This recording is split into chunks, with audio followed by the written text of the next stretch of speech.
discussion?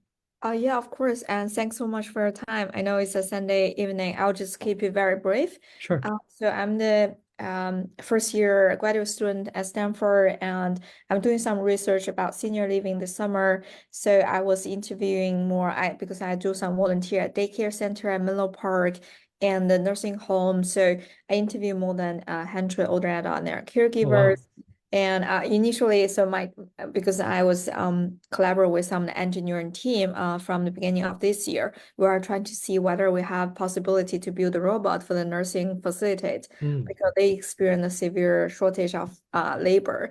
So from in there, and we interview more residents around. And most of them, they mention, oh, their social loneliness and isolation. So that's also why I kind of want to reach out to the city council to see, because you have a better picture and what's the activity now is providing to the community. And also from your experience and observation, is there something missing in the middle, or do you think that can be a better solution in future?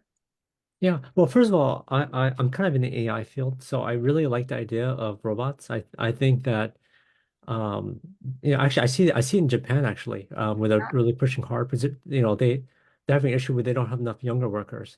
Yeah. And I've seen some work out at Stanford where they have like telepresence robots where you can someone could control the robot and do things remotely.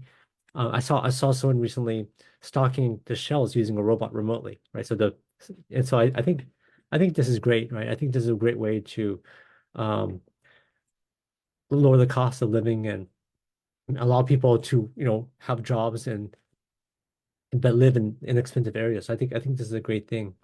But in terms of social loneliness, I actually think one of the solutions that people just really don't take advantage of or think of too much is like what we're doing right now. Like we're talking over Zoom, right? I think all of us don't live too far apart from each other. Like I'm about 1 block from Stanford. Where in Stanford do you live at?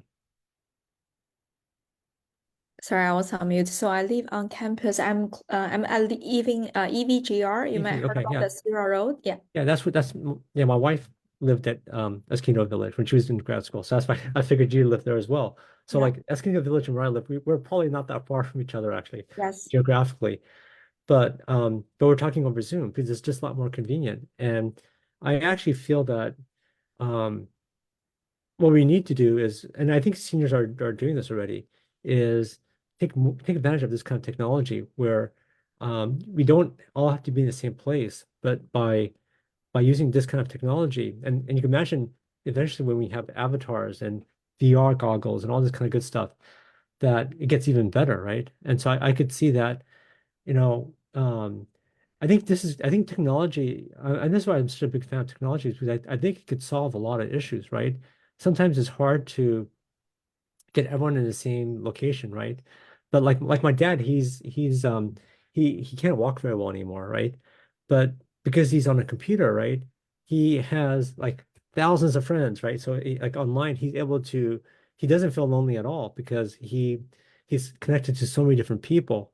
And so I think that is something that is really missed, right? I think there's a lot of emphasis saying that it has to be in person, right? But I think technology is really underestimated. And I think as technology keeps getting better, right?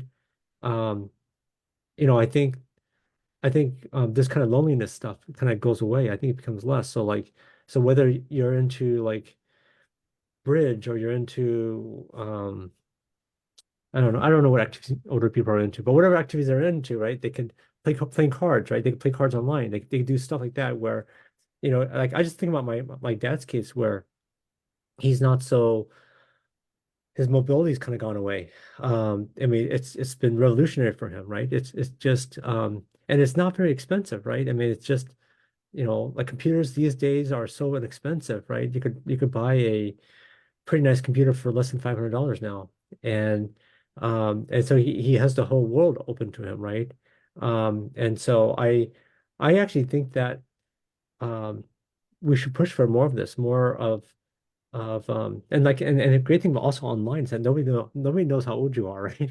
Everyone, it's all like it's you could be whoever you want to be online, right? And a lot of people are, right? So and so I think that is something that's highly underrated is just Mhm. enabling older people to be online. I see. Yeah, may I ask like a follow-up question, like for your dad, because I know a lot of older adults they don't like technology at all, but it seems like your dad really embraced the new technology. And is he like kind of was an engineer before? No, What kind no, of thing helped? my dad was a high school dropout, so he never finished high school. But the computers are so easy to use now, right? Way back when, you had to use DOS, you had to use command line, it was just crazy hard. But Mhm. these days, point and click or iPad, just touch around, it's just so easy to Yeah. use. And Yeah. so I think that um yeah, I think the great thing about these interfaces and now you have like ChatGPT and stuff like that. I mean, just this becomes so much easier. And so I think yeah, I think um you know, and also like some people can't see very well or can't hear very well. Like my dad, he was in military around a lot of helicopters and Mm, stuff, so his hearing is really bad now. I see. But because like the computer could crank it up really loud, right? He could still hear, right? And he's not very mobile. So I think it's wonderful, right? It kind of gives like it's like a new body almost, right? It's kind of Mm, almost like sci-fi, right? You can, when you have the VR goggles, it's really, in fact, I told my dad, hey, I'll go buy yeah. you a Vision Pro, but he wasn't into it. But Mhm. I was telling him you should get a Vision Pro because that way it's like really like being there, right?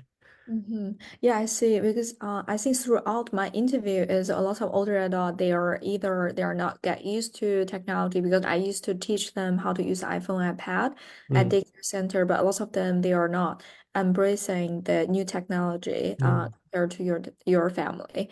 And another thing is I know there's the scam, like the community scam, and the scam kind of target older adult these days, and they so that's a lot of saying that like mm, maybe their children lock their mobile so that they oh, can only use the call, the texting, but not oh, app anymore. So I feel like that's the biggest two factors I found like stop them from using the phone, from stop them from internet these mm. days. But I'm If I did curious that to my about dad, he'd be so depressed. He'd be so bummed out. I think, yeah, I mean, the internet is like a lifeline to him, right? It's something which allows him to, you know, travel the world essentially, right? And have friends all over the world. And I think Mhm. that's amazing, right? That's great. And now with like ChatGPT, you could talk to people in different languages and stuff.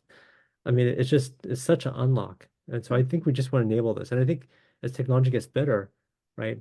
I I see. almost feel like internet is like a civil right net these days, you know? Mhm. Yeah, and I also understand that during the neighbor like Palo Alto, there's avenidas Oh yeah. like provide a lot of social senior activities. But a lot of people also told me like they are not making friends there; they're just attending the class based on their interest. But I'm also curious, like from your observation, what kind of activity? So based on what the activity they are providing, what kind of benefits they bring to the community these days? Yeah, I think yeah, I actually been to Avenidas. So I've been there a couple times and I do get the feeling everyone kind of stays with themselves. They don't really socialize as much. Mm. I actually think that it's easier in some ways to do it online because online there's special interest groups like so my dad's really into um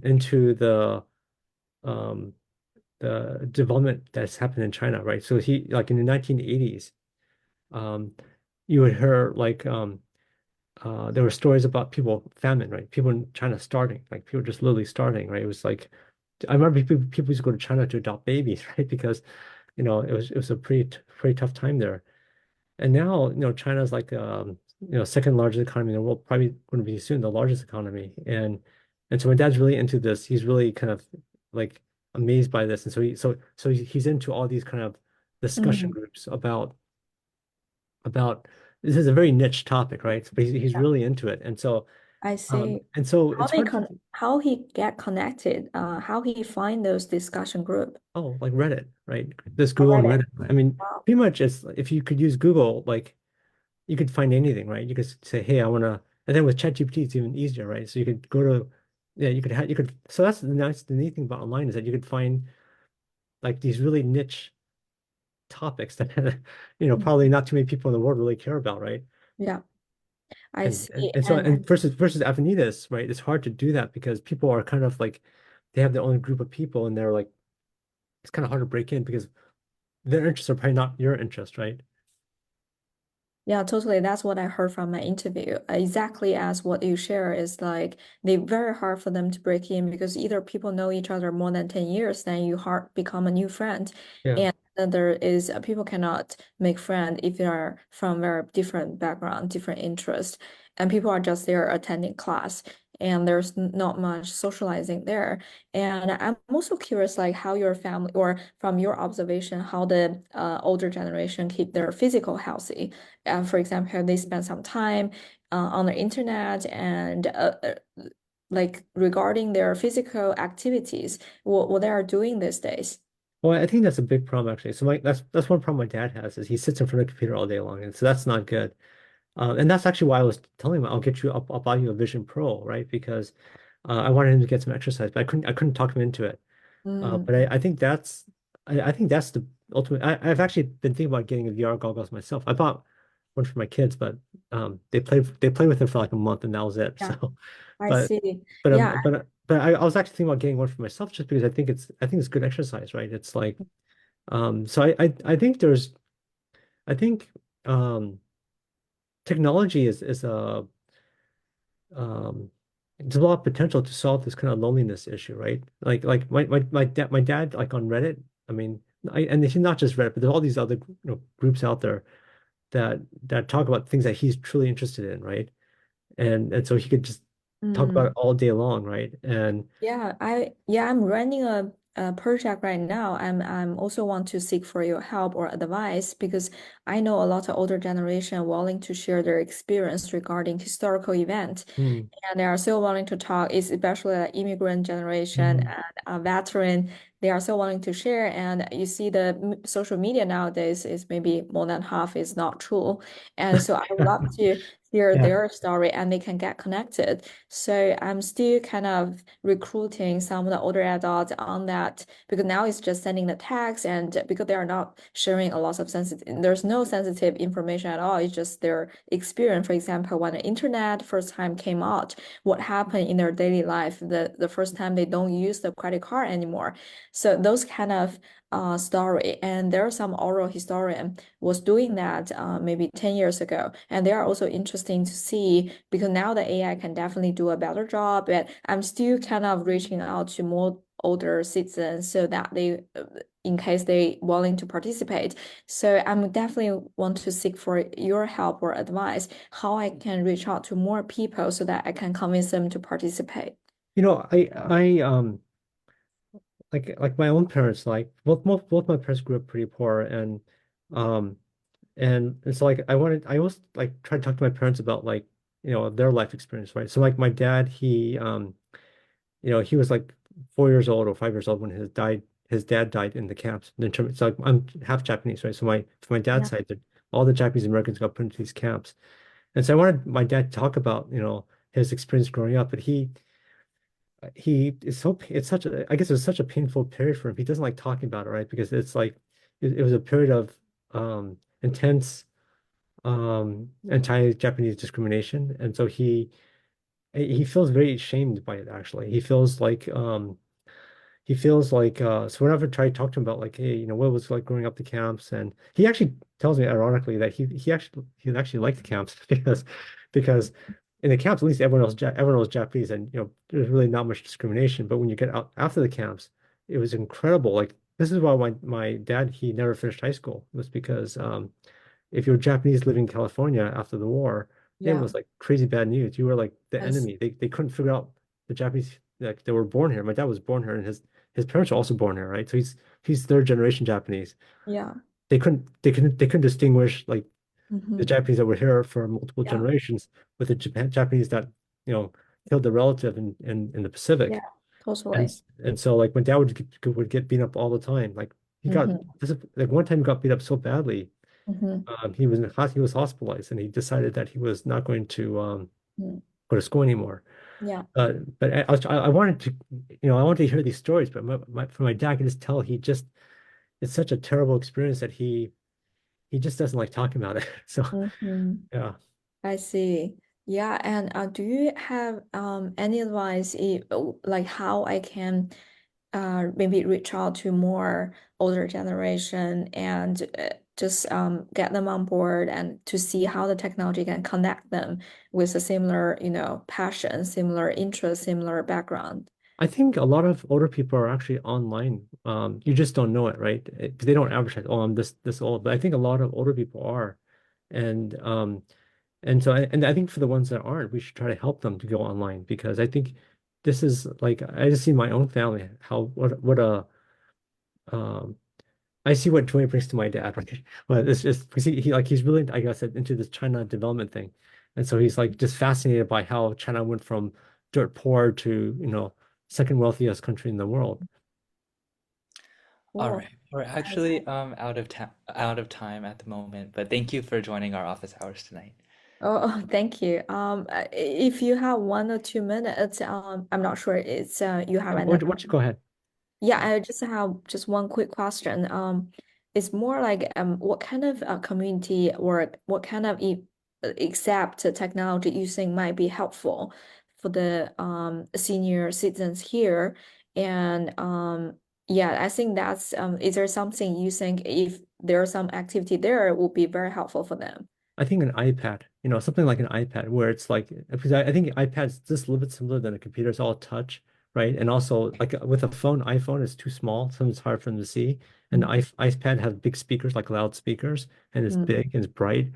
And so I think I think that's the way to roll so that they can, and I think, probably just training them a little bit how to use it and like everyone has something they're interested in, right? And Mhm. on the internet, there's a Reddit group for everything, right? No matter how esoteric, right? And I think just getting people like helping Mhm. them get over that hump, I think would be probably the best way to prevent loneliness. Mm. Cool. Yeah, thanks so much for your time. Sure. And yeah, thank you. Okay. Have a great day. Thank you. You too. Okay. Bye. Bye.